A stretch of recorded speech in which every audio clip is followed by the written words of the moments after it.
Before we begin, how do I address you? You can call me Love. And Puff, where did that come from? I can't tell you that. How do you describe yourself? I'm vivacious, eccentric, and I'm a Scorpio. What's one misconception about you? There are no misconceptions about me. What's one thing you need every morning? I need a hug. Can I touch it? Yes, it's real. Will we see a President Love? You will not see a President Love in 2020, but you will see some change. Love is going to help you get some change. We're going to just spread this world with love. I don't want to be the president, though. I want to have too much fun. You know? That's all. Hey, welcome back to another episode of Making a Case. We're on episode 105, and just like everybody else in the world, we're talking about P. Diddy, Puff Daddy, Sean Combs, Love, or however other name he go by, Baby Oil. I don't know what he goes by these days, but I wasn't going to address it, but I feel like I have no choice, but just like how I always do it in, making a case fashion, we got to talk about it from a very different angle than most people are covering it. Okay. Of course, I'm your host, Dr. Jacob Isom. So we got it back at it again, So we're going to talk about the verdict. It's in, of course, for the last, few hours. But I want to show that clip. Well, first of all, I thought it was hilarious. But second of all, that I thought it showed his personality and just how over the top and, let's be honest, weird that he actually is, right? Or became. Okay. So really all these years, Puff Daddy has been showing us who he really is. Now, some people knew it, right? Based on, the trial and us hearing about all the different things that he was doing. But, a lot of people chose to, of course, turn the other way because, money and power tends to do that to people, right? So I don't, feel bad for anyone. Of course, you know, there are victims in this case, or people who, went through some things they shouldn't have went through, but it's really hard to say who is the true victim or not, because at the end of the day, to be honest with you, I just really think there was some freaky individuals, right, who were having some freaky times and involved some people that eventually regretted it, maybe had a stain on their character and their name because of some things that came out. And really at the end of the day, what I think this case really showed is the fact that nobody's untouchable. When they want to touch you, pause, they can, right? So I think this case really showed America. It really showed men, powerful men, that hey, nobody is untouchable. That they can come after you when they feel like. So don't get, because really what happened was Puffy, his ego got too big, right? He felt like that he could do no wrong, or I should say he felt like that he can wrong people and that it wasn't going to come back to him. So this case was just as much as him, pretty much reaping what he sowed and, bringing them down to the level that he need to be brought down to, depending on how you look at it. So what we're going to do in this episode is, man, we're going to address a couple of different clips that a couple of different viewpoints that I thought were very interesting that came out from a couple of different individuals. And I'm just going to expound on it and give my take on it because I actually agree that, to be honest with you, it wasn't about, this trial was bigger than, the racketeering charge and the prostitution and all that stuff. It was bigger than that. They just needed or wanted something to stick. And of course, 3 out of the charges didn't. And I thought the 2 that they did get to stick was bogus in my opinion, but it is what it is. And for them to be denying him bail. Once again, it's just showing the power of the justice system and whoever, because his hands is in, or his life is in the judge's hands, right? So we'll see how many years he actually get when he gets sentenced, but I don't think it would be a lot, to be honest with you. And hopefully he get time served, because we have to look at things objectively, and that's one thing in society we often do not do. So, but without further ado, let's get into my first clip to kind of throw a different spin on, what this case really was truly about. All right, let's get it. Combs' fate has been determined. After weeks of testimony in the rap mogul's sex trafficking trial, a New York jury has issued its verdict. Combs was found not guilty on count 1, racketeering conspiracy. As to count 2, sex trafficking by force, fraud, or coercion, which pertained to victim 1, Cassie Ventura, he was also found not guilty. On count 3, transportation to engage in prostitution. So, not guilty on sex trafficking, and to me, that charge just seemed very, very weird when it comes to Cassie, that he had a very on and off relationship for years, right? Which I think played a factor in why he was found not guilty. Let's continue. Also pertaining to victim 1, Cassie Ventura, and commercial sex workers, he was found guilty. Combs was found not guilty on count 4, sex trafficking by force, fraud, or coercion, which pertained to victim 2, aka Jane. And count 5, transportation to engage in prostitution, also pertaining to victim 2, Jane, and commercial sex workers, he was found guilty. Since May, the prosecution has been arguing that. And to me, that was such a bogus charge. Transportation, like, what does that even mean? Right? Like, so they were trying to get something to stick, but kudos to the jury for actually seeing through a lot of the BS, man. But to me, he should have been not guilty on all charges, just looking at it as an objective person. Because I just think the charges were pretty bogus. They want to, which they did their job by ruining his reputation, and of course, he won't be in the music industry as far as he was. Again, maybe he can produce, I don't know, but like, his reputation is ruined, his credibility is ruined. So the job has been accomplished, right, of what they really want to do, because essentially, yes, he victimized Cassie, but was a lot of it her doing? And now, was she kind of manipulate or coerce? Who knows? Maybe, but do you really deal with somebody for that long of time and you don't like have a say so in it? I don't know, but that the Bad Boy Records founder had used his sprawling network of employees to carry out illegal activity, including orchestrating days-long freak-offs that required an onslaught of illegal substances and sex workers around the country. Combs' former employees, including... Which, the whole bringing up the idea of illegal drugs, come on, give me a break. Really? And then sex workers, we got OnlyFans, right? Like, sex work is not illegal. So, like, this is what baffles me. Anyhow. Assistants George Kaplan, who received immunity for his testimony, as well as Capricorn Clark and a woman who was only called Mia during the trial, had taken the stand to share their experiences working for him.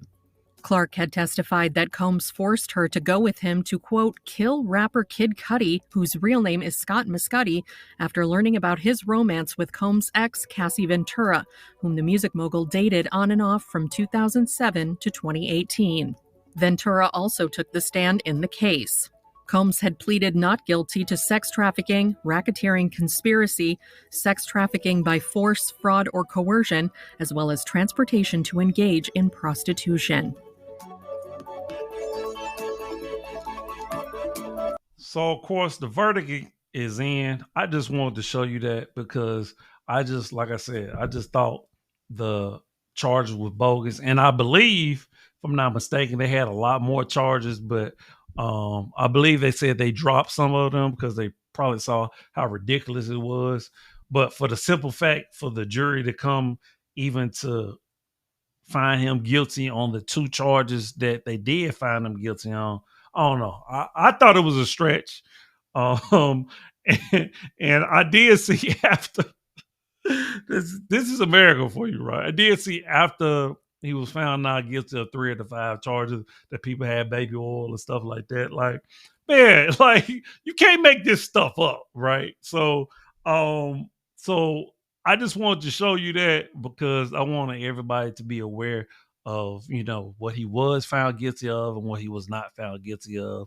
Now, this is where we go into the real diagnosis of what this case meant and what it now means moving forward. All right. So let's get into some opinions about this case that I tend to actually agree with it when it comes to my train of thought. All right, let's go. And then they'll continue. All right, man. I'm going to keep it all the way a million with you guys. I don't think I've ever shared this, but let me go ahead and share this. I wanted to share this yesterday, but I couldn't. Here's the thing with the Diddy case. All right.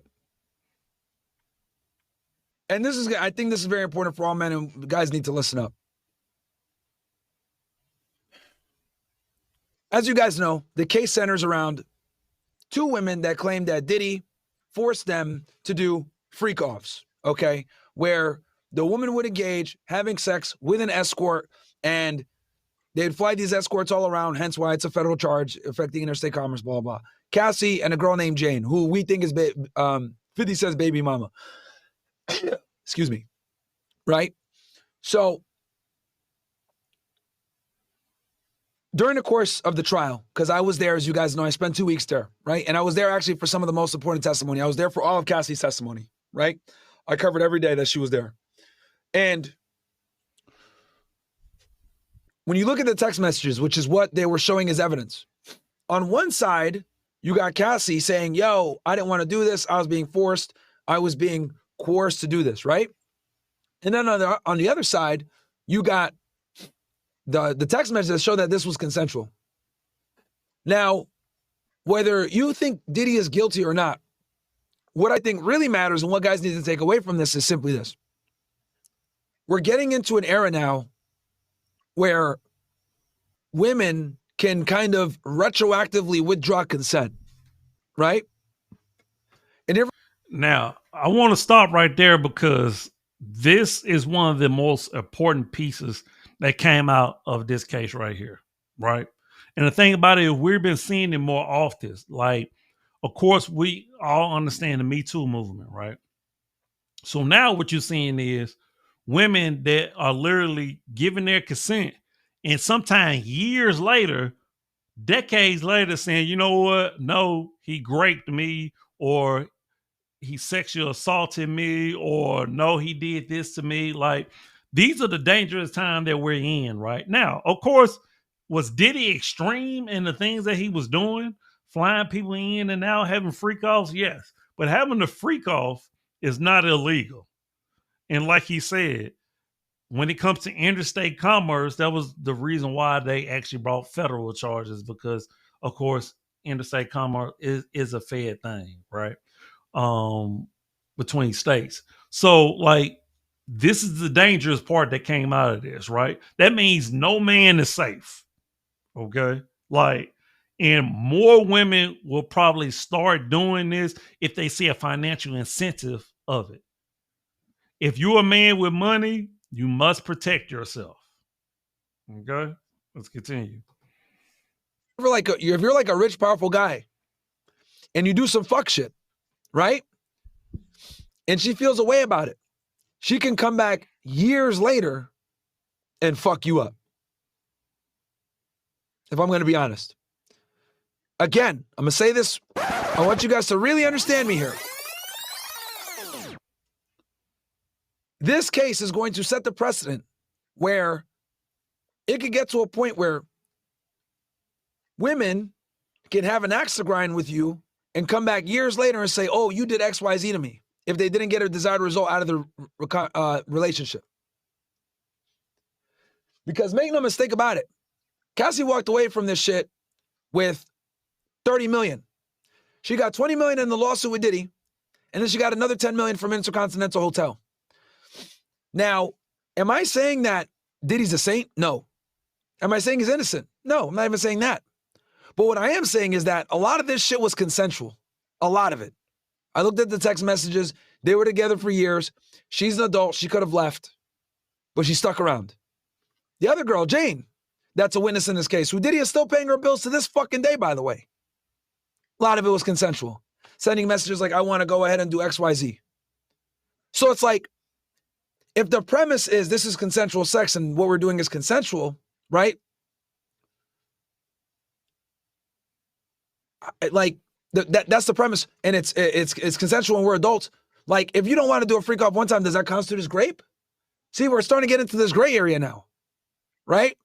And I do believe that a lot of it was consensual, if not all of it, right? And like you said, you get into the gray area where it's like, okay, if during it I say no, like it's always your word against the other person's word. And that's the dangerous part. But now it's like you almost, as a man, you get into a point where you have to have receipts, you have to have text messages, you have to have NDAs and all that stuff. Like, it's getting really scary and dangerous out there for men, particularly those men with money and means, right? Because there is a financial reward for women out there that are dealing with powerful women, or men, I should say.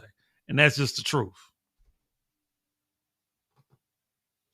Because by that definition, does your wife want to have sex with you every single time you smash? No. Sometimes she might be tired. I don't want to do it. Can that be constituted as grape? Who knows? Right? Depends on how you frame it and how she feels or what she wants to say. So what I do think is that this is literally, we're starting to get into very murky and dangerous waters here.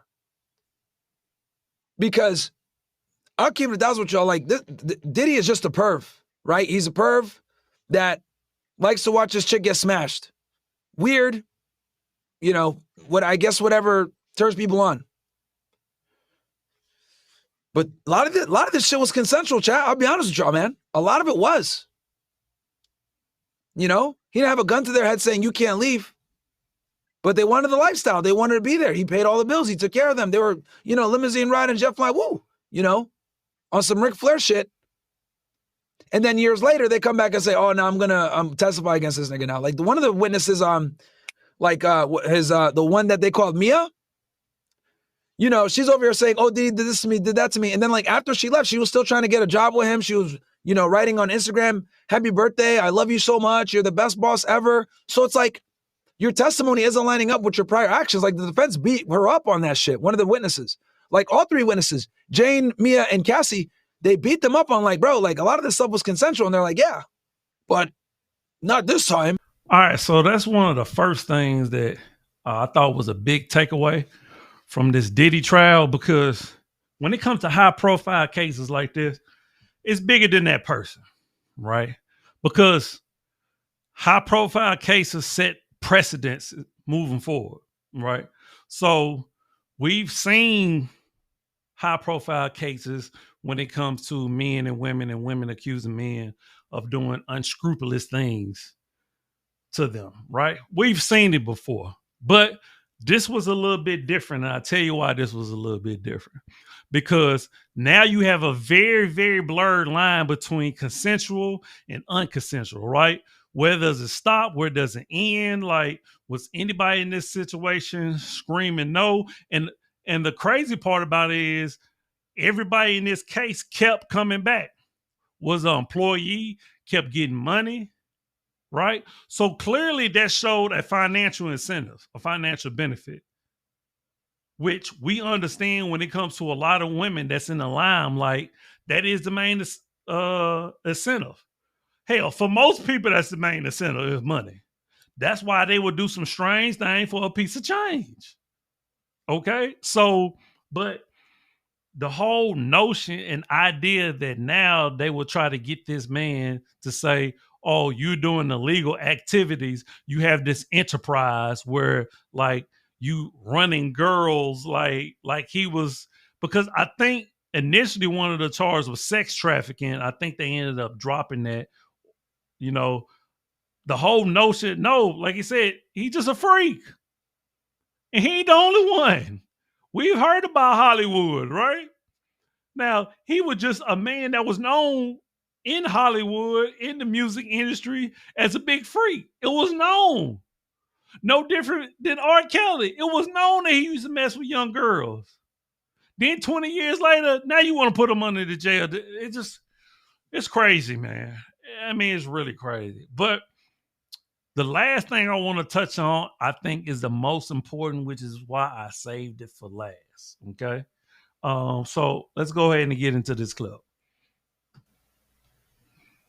On and one rule for another. And that's what's but I find this interesting because most people are too stupid to understand these false dichotomies we live under. And let's take Diddy, for example, right? Mm-hmm. I'm not defending Diddy. Yeah. What he did was probably wrong. I don't know. I haven't followed the case. I don't know the ins and outs. I don't know what Diddy did. The guy, he was anti-Trump. He hated me. Me and Diddy don't even like each other. The only time we interacted on Twitter was beef. So I'm not defending the guy. What I'm saying is that black culture in America, the music, the culture, all it is sexualizing women and whores, getting as much money as possible, being a gangster, waving guns around, fucking loads of women. That's the culture. That sounds like you. Careful. So if that's the culture that the black society is going to promote, if that's what the music is going to push, if that's what's seen as the end goal of success in the black community, becoming a rapper, becoming famous, being feared, having guns, being a gangster, being a criminal, if all of this is what they're pushing and they're saying this is the end goal of success, and then someone gets there and does it, and then we say, he was threatening women and he was waving a gun around and he was fucking loads of women. So what I'm saying is, it's very hypocritical, this society we live in now, where we push people in a certain direction, and then as soon as they end up exactly where they're headed, we have a go at them for it and pretend they shouldn't be there. And this is such a brilliant analysis. And say what you want to about Andrew Tate.